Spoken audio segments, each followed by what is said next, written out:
Alex, Sam. I'm thankful to get to sit and ask you some questions.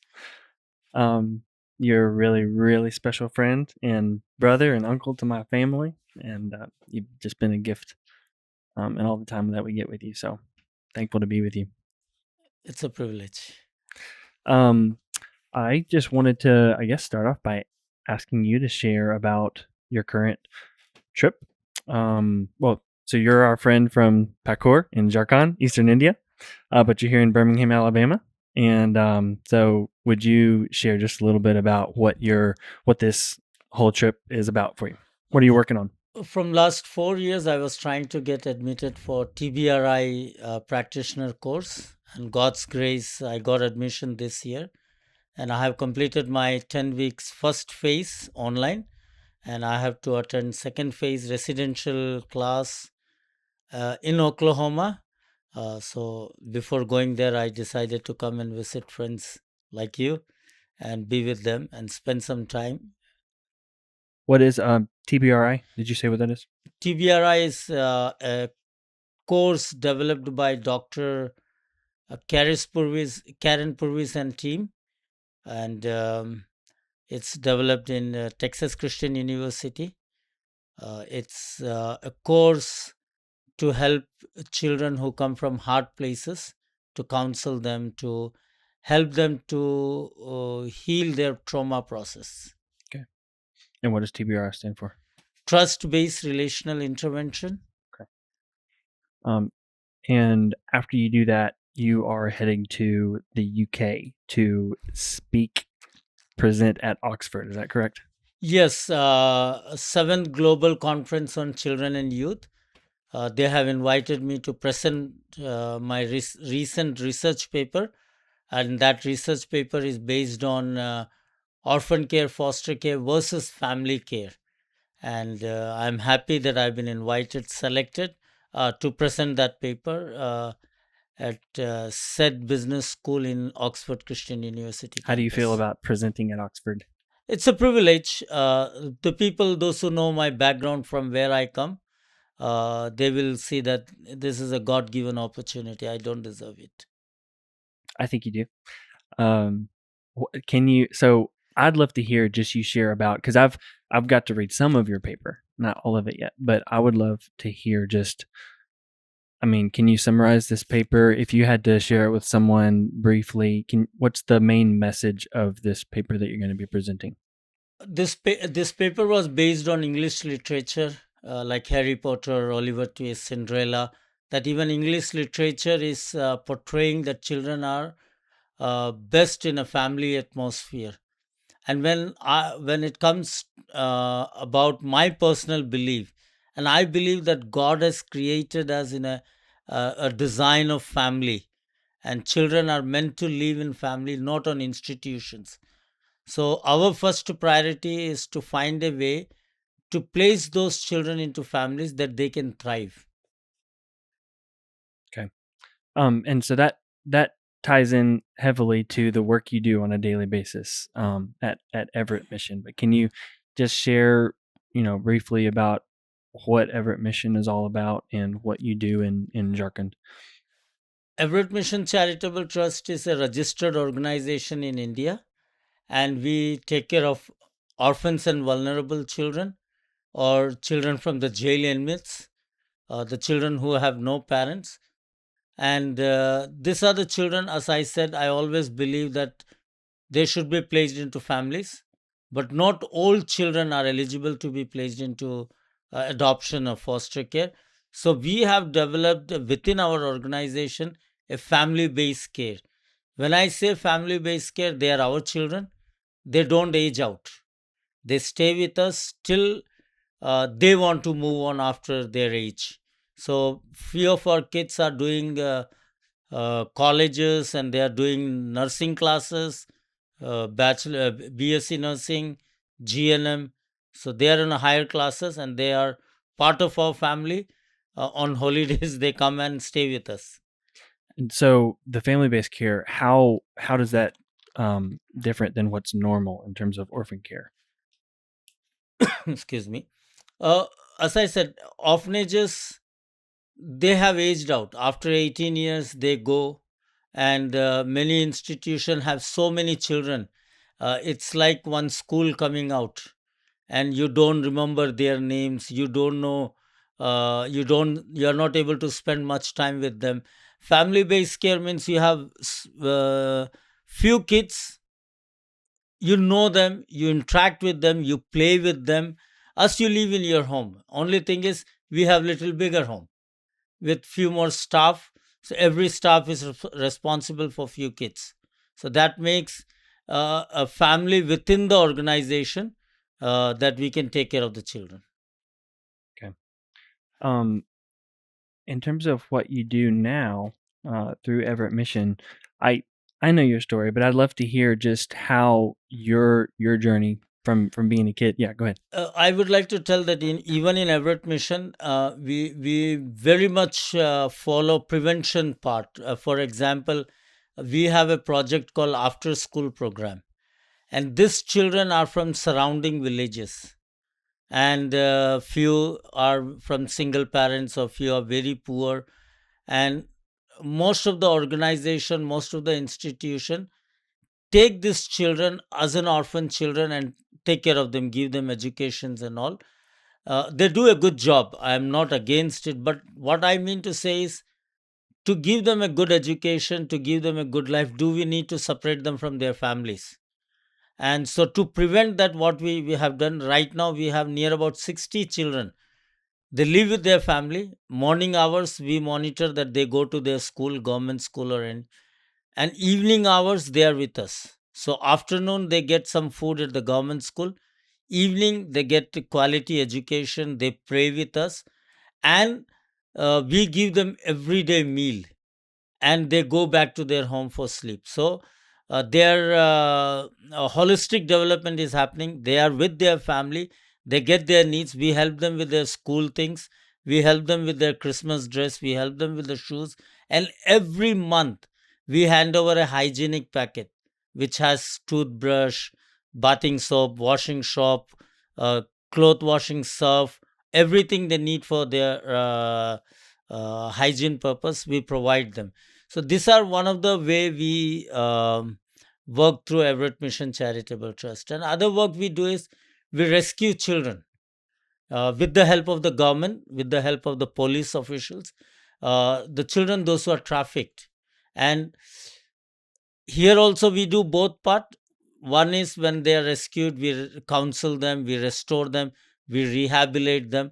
But in other hand, we go village to village, and we do prevention part, we do bring awareness, and we tell them what happens with their children if they are not taken care. Don't send them here and there. They manipulate you, they like they butter you with the good words, but those are not good thing for your kids. So when we bring awareness, and we bring this awareness with the judicial officer, police officials, they all stand with us when we do this. We had a motorcycle rally. We find a ways to convey the message that children belongs in family, and we should protect them, provide for them, and prevent from having traffic by some goons or some unwanted people in the society. And trafficking is fairly prevalent in Jharkhand. Not only in Jharkhand, in our region, it is much prevalent. Okay. Okay. What kind of ways have you seen that, like, advocacy and prevention type work? How have you seen that? Results have you seen, like, in your area? There are two kind of results. One is, when family themselves are involved because they are so poor, and they don't take care of they are not able to take care of their family, so they are not much happy about these interventions and all. But if the child is below 18, they don't have choice, we force them to take care of their child and not to send them. But if above 18, we are restricted with so many things, because they have their own will also to send and all. That's one thing. Second thing is, many of these children, the tribal family, they are pure innocent people. They don't know what's happening. I'll just give a brief example. They live on mountains and very high areas, and to do commodity they come once in a week or twice in a week down from mountain, and to go to the village market, it's 5 rupees. 5 rupees is a very small amount. I would say not even some cents, and to save that money, they walk 1 kilometer to go to the village market and then come back, and they bring vegetables or greens from their village, sell it there, and they take salt, oil, whatever they want, to their village. Imagine family, those who want to save 5 rupees, somebody, a trafficker, goes to their village, opens his pocket, takes 5,000 rupees, which is not even 50 $60, and tells you will get monthly. Just send your daughter for washing dishes or cleaning clothes and things, cleaning flooring, clothes, and she will get a monthly amount every month.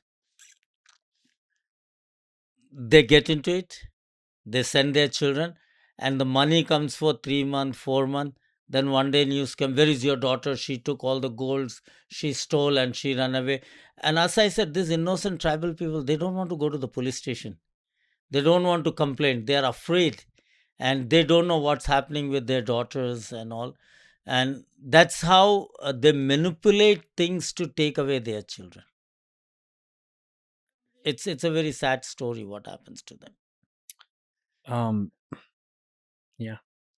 Um, that just having met you and spent time riding around Pakua and Jarkon with you, that just seeing you pointing out different places, and we've worked with this people. This is where the police were, and we taught them this, or specifically driving through that kind of jungle area in the highway where you said no one would drive through here like 10 years ago or so, um, just because of the gangs who would do whatever they want. But I remember you telling the story about going in there when there was a young lady that you needed to gather. There was one incident that we rescued one girl, and it's not we rescued it was the initiative of the police officers. They rescued one girl and they brought to us, and she she was in so much of trauma, she will remove her clothes, and she is not a small girl, like 16 year 17-year-old girl removing cloth in front of us also. It's like a shame. And we started digging out how. Then we came to know that she was locked up in a room, and every time men enters they will remove her clothes. So after one, so they want her to live without clothes. So when police rescued and brought to her, we took care of her. She was mentally disturbed and things. Then after 1 2 months, court gave order that this girl should be restored back to family, and in a particular reason where nobody wants to go. And it's not that police doesn't want to go, but they are not safe there. Mhm. Especially police are not safe. Mhm. One NGO workers can go, but for going police, it's not safe. So they requested us to go, and we went. We hired a vehicle. We went there, and we found that girl is not safe there. So we brought her back. Okay. Um, it's a very heavy, like dark thing, to talk about. It's um, taking advantage of children is about as dark as it gets from what humans can do. Um, how where do you see where do you see God show up in all of this, and where do you see um redemption and hope in the gospel in all of this? Uh, As you said, there is no limit of darkness.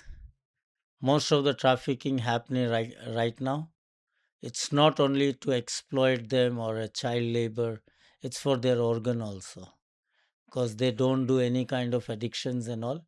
Their organs are pure, and they want their organs, and that become a huge reason for human trafficking and child trafficking. So we say limitless darkness world we are living in, and it's I have videos which is very hard to watch. What's happened with those children and places and thing. It's now when it comes to gospel, I 100% believe that gospel has ability to change anything and everything. Matter of a time. When? Don't know. There are certain times in my life, even though I'm an evangelist, I preach gospel, I teach Bible, but I do myself ask question, God, you good God, why this is happening? And as a human, I go through that question. And but I know He is in control. He has His own way of working, and sometimes maybe as a human doesn't understand that. But that's where He pitches in. That's where He brings people surrounding us to help them, to rescue them, to protect them, and that is our duty and our responsibility. I always say like this, that gospel is not about preaching. Gospel is about living that life in the midst of the darkness. Like asking question to God become very easier, but we need to ask question to ourselves, what am I doing when I know that this all darkness happening in this world? What am I doing? What is my role? Why God has placed me there? Why I am hearing all those things? Why God want to bring this story into my life or to my ears? Is there for me to do something? Instead of asking question, we should find question why it's happening. We should start pondering, what can I do to prevent it? What can I do to stop it? How I can rehabilitate? What is my role in that? I think that will help, and that will change the way we look at things. Hmm.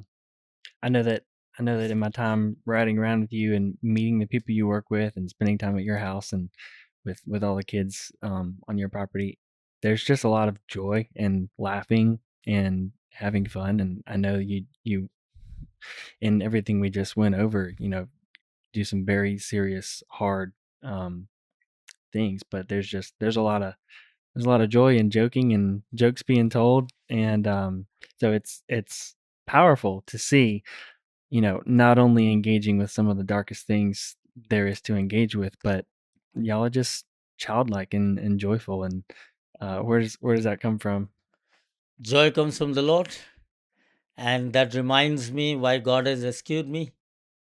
Uh, uh, every time I talk with my wife and we are in that campus, and honestly, we say we don't deserve that campus, we don't deserve that house. And if we are in that campus, we are in that house, we are because of the obedience of the Lord. We obeyed Him. We continue to do what He wants us to do, and it's a blessing. He is encouraging us, providing us, and we are able to have that campus. And not only the campus, moreover, the changes in the life of children. Each children comes there with a trauma. Each children comes there with a darkness, with a scariness. Uh, I can give you an example, and I have told you this before.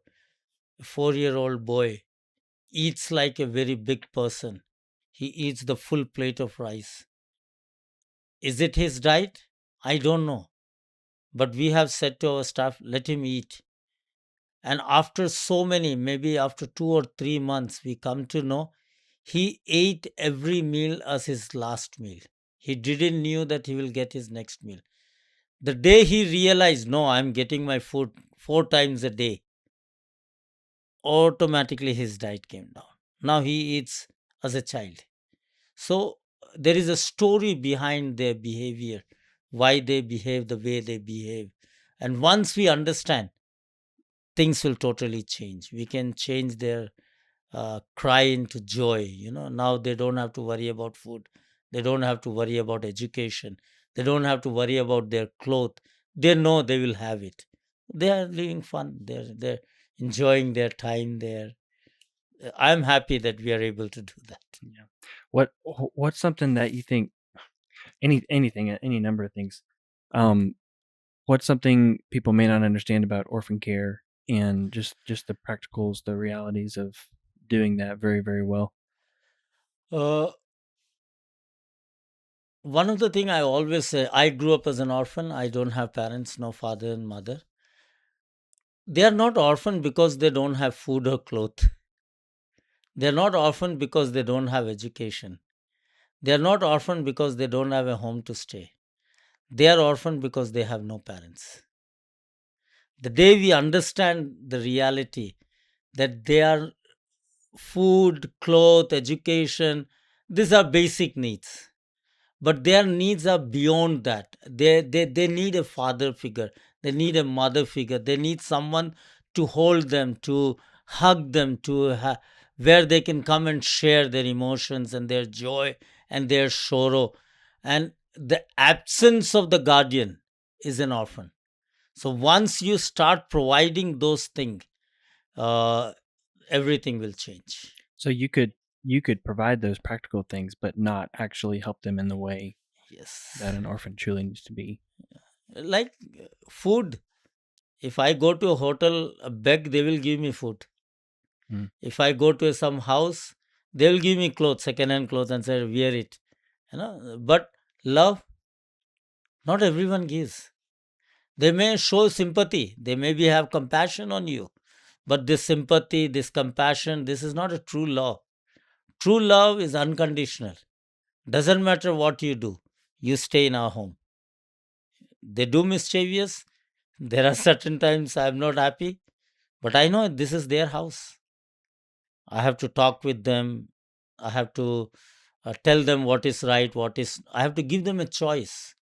And that's what family is all about. And once they started trusting you as your parents, as guardian, I still remember one boy, I can name him. His name is Raja. And he was 4-year old boy when we brought him into home. And the reason we brought him into home was two bulls were fighting, and he was in the midst of the two bull, and he got hurt on his head. He has a 21 stitches here. And we brought him, he was taken into hospital and no one was there to take care of him. We brought him into our home. We started taking care of there. And we have a school, and Raja studied in our school when he was maybe on first or second standard, and he had a question in Hindi, because it's an English medium, he knows it. But in Hindi, the question was asked, what is your father's name? And he doesn't know that I'm standing behind outside the school and I can hear him. And he asked his teacher and says, how to write Alex Sam? And that brought me into tears, because he calls me uncles but regards us Dale. And this is something, a family bond or something we have created in our home. And right now he is doing his BSc nursing. He want to make a he want to become a medical professional. He want to come home.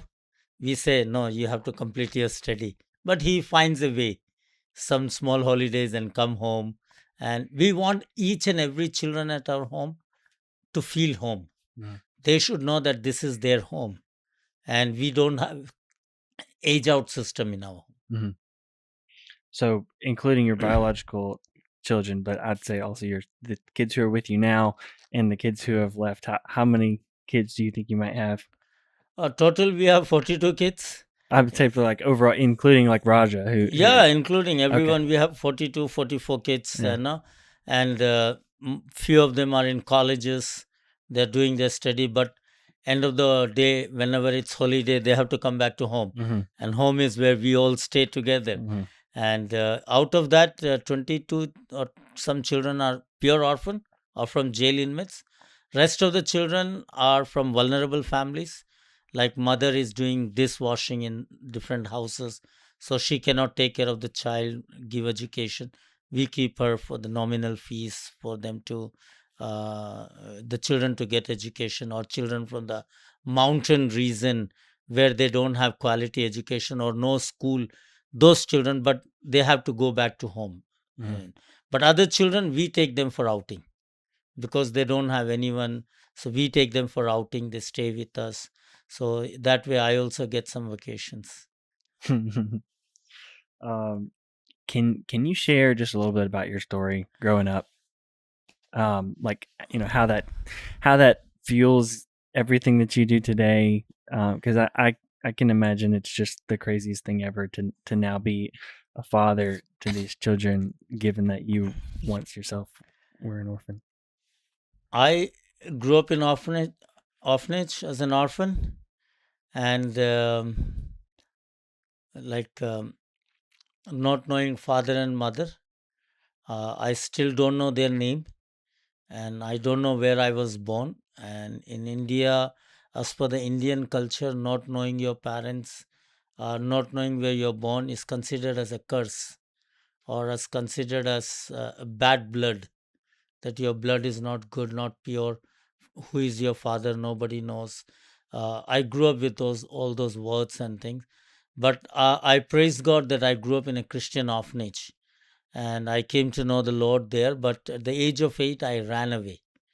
I ran away. I had some bitterness in life, loneliness, that nobody loves me, and my way of thinking might be different. And so I ran away, and I ended up in Bombay. I got into the train took me to Mumbai, and Bombay. I became a street kid, not knowing anything. At the age of 8.5 or 9 something, I started begging for my food. And if you would have traveled in India, especially on train, you might see some children, carrying small broom and cleaning trains, garbage. So I am one of them. I have cleaned those trains, and there were time police officers or the elder boys will beat us, take away the broom or take away the money we have. Doesn't matter where we hide it. So we used to have a t-shirts or something wearing. So we will open that t-shirts and clean the train. At the end of the door, we will shake it, wear it again, and that was my life for many many months. Slowly, slowly, I turned into a street vendor selling things in the traffic signals or a train or railway station. And s- a time came when I decided, no, I should go back. I went to a same organization but different orphanage in southern India.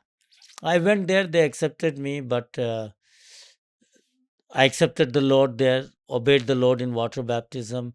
But again, those bitterness and loneliness, I ran away from there and ended up again on the streets of Mumbai. But this time I became a notorious guy. I joined child gang, and I was a part of a child gang. They're doing smuggling, selling marijuana, taking drugs from one places to another place, hitting people for money, do anything to survive. Whatever we needed to survive, uh, we did. But I came to my senses, went back to the orphanage in Kota, Rajasthan. They accepted me, and I never thought that I would reach to this level of leadership because I was not much educated.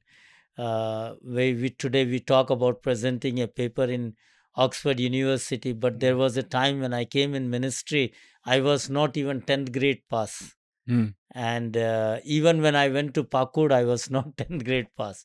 I was in ministry, and slowly, slowly, I started my education, completed my education, and still doing my PhD in social work.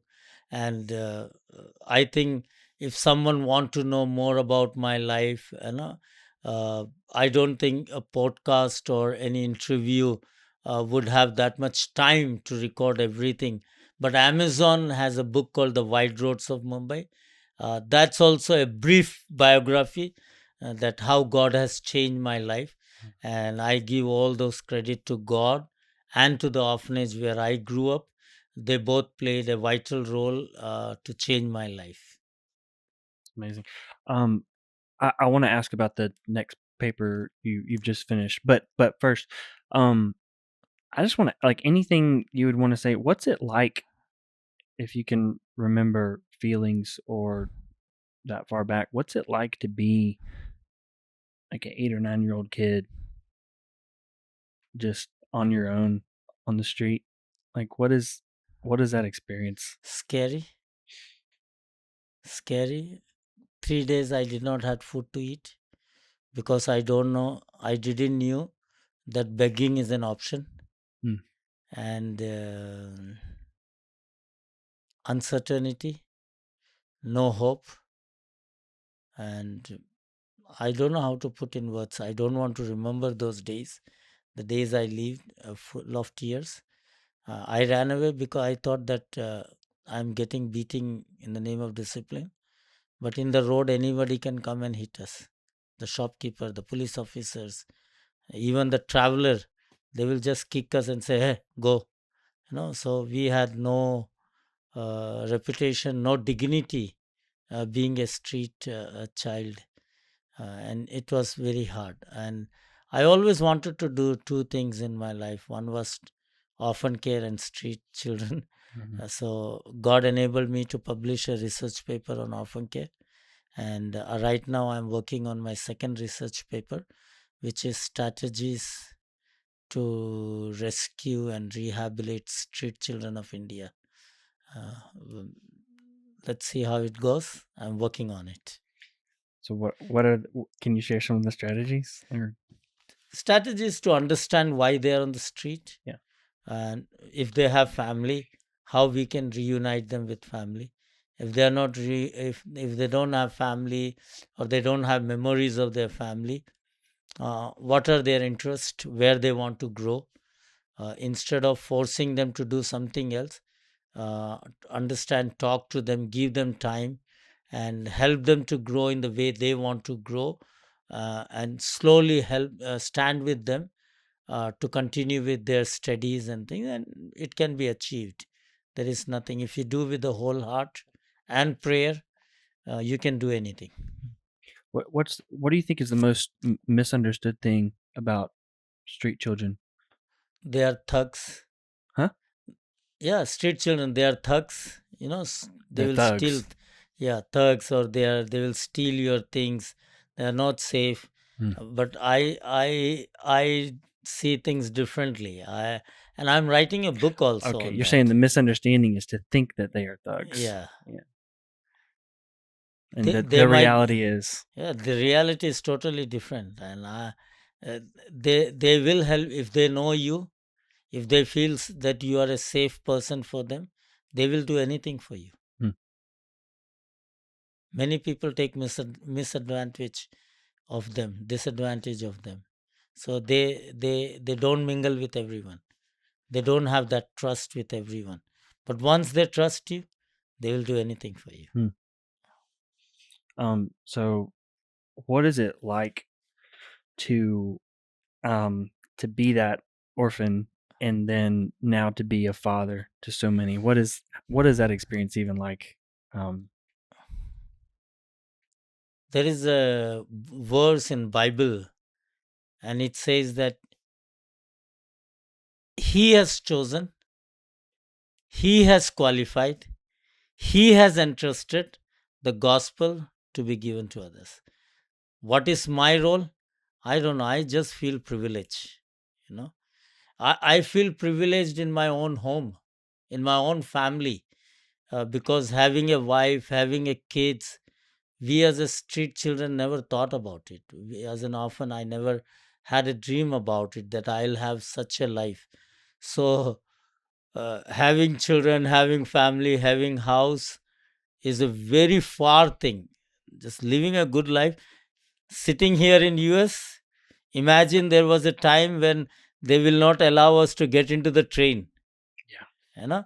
And here I can fly, I can go to any country I want, and that's the change, and that change comes from the Lord.